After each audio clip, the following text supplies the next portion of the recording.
lose all kinds of opportunities. And you're talking about a segment of society. And again, New Jersey's highly regulated. So I've passed more background checks than, my governor has. I can almost guarantee that. Every time that you want to buy just one handgun in the state of New Jersey, you have to apply for that permit for that particular handgun. And you do a background check to get that permit. Then you get that permit given to you.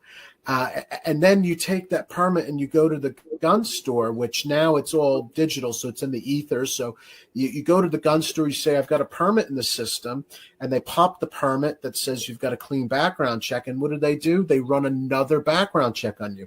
So that's 2 background checks per handgun purchase. So I'm not a super user when it comes to firearms, but I don't have to explain to you that it doesn't take a long time to rack up a lot of these background checks for if you have to get 2 per handgun, 1 per long gun, in addition to 1 for your firearms identification card, which now needs to be renewed every 10 years. And now with permit to carry in the state, that's every 2 years that you get that renewed. So how many background checks do I really need to go through? Meanwhile, somebody that might find out that I'm a Second Amendment supporter, these crazy Karens might start hurling mochachinos at you because you're just a threat. Because without people who are willing to put gas in the tank and then actually be there where the rubber meets the road, this doesn't work any other way. I can't imagine another way that we could advance and protect the Second Amendment unless we're willing to engage in work. Oh, yeah. And New Jersey is no different. So, like I said, I do believe the advocate activists that we breed are very strong, ferocious fighters. Yeah. But when you look at the numbers, you only have a small margin of people that are willing to really get their hands dirty. And it doesn't even have to be just get your hands dirty.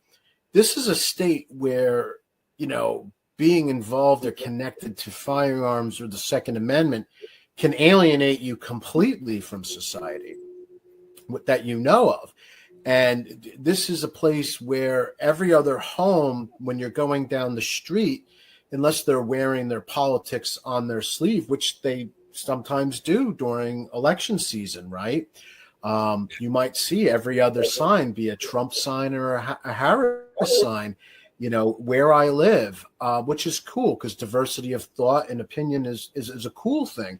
But if you're aligned with that stuff, meaning guns or the Second Amendment, you become one of those people. And I observed that our friends on the other side who don't advocate for or support the Second Amendment, they're not the type of people that generally let bygones be bygones. Not only do they not let bygones be bygones, they want to go out of their way to signal against you, and they want to go out of their way to assassinate your character, and they want to go out of their way to just destroy you. And so for people in New Jersey, it really is a big deal, because if they do put their face and their name out there, they could lose their jobs. They could, lose coaching opportunities